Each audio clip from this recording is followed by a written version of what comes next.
Scenes of heavy fighting in North Kivu, Eastern Democratic Republic of Congo, DRC, where clashes between the M23 rebel group and the army have displaced tens of thousands in recent weeks. The fighting has sparked concerns that Goma, the capital city of the region, would fall, and there have also been fears.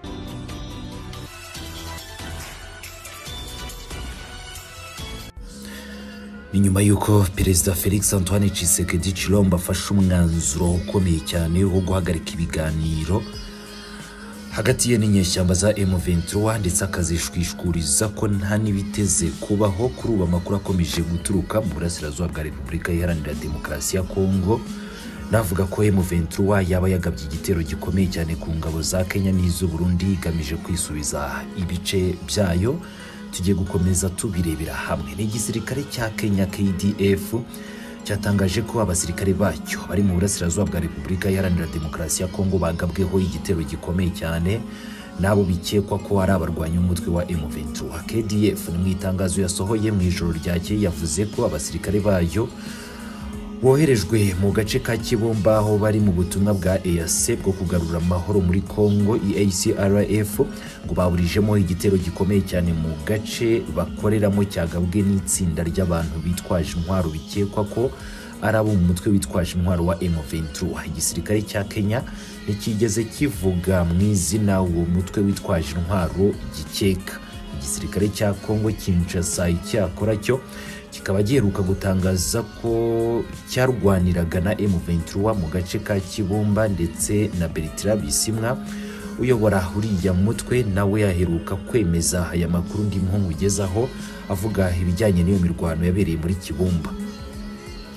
Ni Bertrand Bisimwa utarigeze yasobanura uko abarwanyi ba M23 bagarutse muri Kibumba bijyanye no kuba uyu mutwe wari warashikirije aka gace ingabo za Kenya mu kuboza umwaka ushize. Leta ya Kongo icyakora cyo ikavuga ko M23 igeze kure rero iva mu bice bitandukanye ariko nanone kitigeze iva muri ako gace kahubwo ibyiswe kugashyikiriza ingabo za Kenya ngo byabayeho mu rwego rwo kuyobya uburari. KDF ni mu itangazo ryayo yasobanuye ko abitwaje intwaro bari bagamije gukorera ubwicanyi muri Kibumba aho muri teritwari ya Nyiragongo ngo barashe amasasu menshi muri ako gace bituma ingabo zisubiza byihuse ndetse zibasha kuburizamo icyo gitero gikomeye. Kenya rero yavuze ko ingabo zayo ngo zahise zitangira gukaza uburinzi muri kariya gace ni mu kwirinda ko hari ikindi gitero cyaba by'umwihariko ku baturage bagatuyemo. Aho rero ako kanya bahise basabwa gukomeza imirimo yabo nk'uko bisanzwe. Ingabo za Kenya zavuze ko zatewe mu gihe hari andi makuru avuga ko mu ijoro ryarekeye n'ubundi ingabo z'u Burundi ziri muri Masisi nazo ngo zagabweho igitero nabo bikekwa ko ari abarwanyi ba M23. Bikavugwa ko M23 yashakaga kwigarurira tumwe mu dusozi two muri teritwari ya Masisi. Ibyatumye rero n'ubundi habaho imirwano yamaze amasaha agera ku 8 yose. M23 ntacyo iratangaza kubikomeje kuyivugwaho maginga ya ariko nanone iby'ibyo bitero byombi bivuzwe nyuma y'umunsi umwe wonyine Perezida Felix Antoine Tshisekedi Tshilombo wa Kongo atangaje ko nta biganiro bya politiki leta y'igihugu cye izagirana n'umutwe wa M23. Uyu mutwe biciye mu bayobozi bawo baheruka gusubiza Tshisekedi ko niba koko ibyo biganiro nta bizigera biba ngo bakemure amakimbirane bafitanye nawo ngo utazigera urambika intwaro zawo hasi kugeza igihe icyo urwanira kigezweho. Ikiwa tunafika mahali hapa ni kwa sababu leo kulikuwa incident ngambo ya Kibumba. Si tuko kule tulishasema tuko ba jeune vigilant. Des fois il faut tunavigile tunaangalia si relema M23 iko noptombere ko mibeko yenye bako banaongea ma Nairobi mawapi. Parce que à notre reconnaissance tulikuwa na yo gisi M23 ilikuwa haiko tena Kibumba à partir ya le 30 parce que tulikuwa tuliotambere kwa ile mibeko na kwa ile mikataba ilikamatika na gouvernement. Sema aujourd'hui tulikuwa na tembea tuone relema kama balisha toka mwa ile eneo. Subitement tukakutana wakaanza tupiga masasi.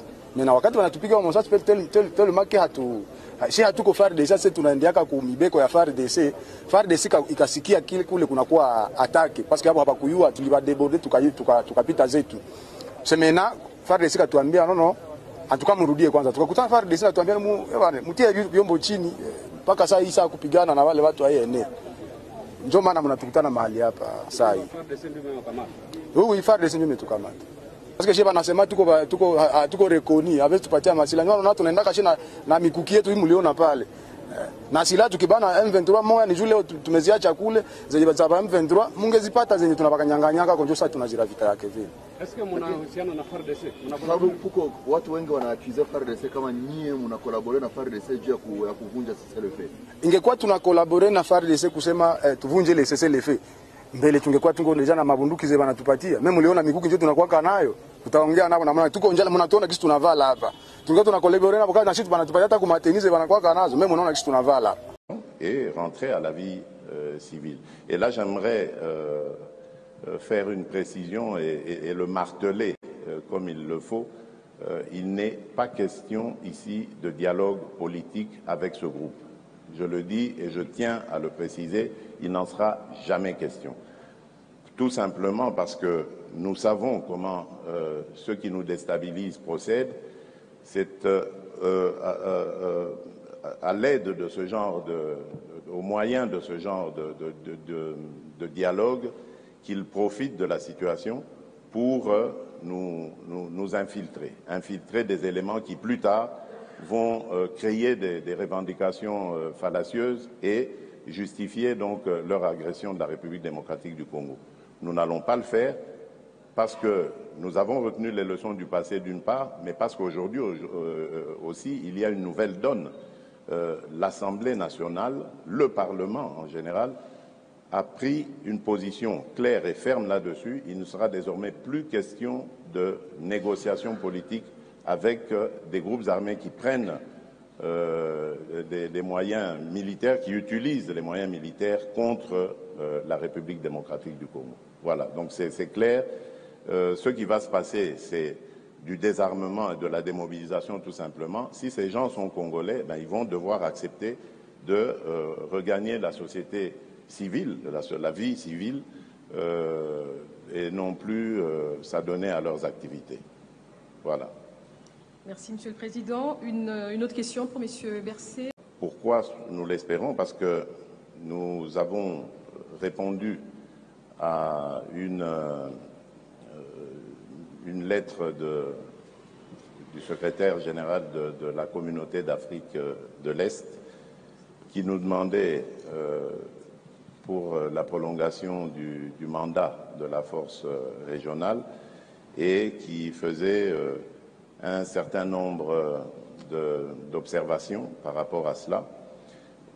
Nous sommes confiants que dans les jours à venir, ce processus prendra un rythme beaucoup plus rapide, dans la mesure où il y a la force angolaise qui va très bientôt se déployer pour suivre le processus de désarmement et de cantonnement par la suite du M23. Et à partir de ce moment-là, nous ne pensons pas que ce sera encore nécessaire de garder les forces qui composent aujourd'hui la force régionale. Donc je parle de l'Ouganda, du Burundi, du Sud-Soudan et du Kenya. Parce qu'à ce moment-là, les forces du M23, le groupe du M23 sera précantonné, comme nous l'avons proposé, à Kichanga, où se trouve une base de la MONUSCO, et aussi une piste d'aviation, parce qu'après le précantonnement et donc le désarmement, ces forces seront déplacées vers un site que nous sommes en train d'aménager maintenant en ce moment près de la ville de Kindu, où ils iront en cantonnement et de là, nous les préparons donc à s'introduire dans le processus de désarmement, démobilisation, réinsertion communautaire. Voilà, donc nous sommes dans cette dynamique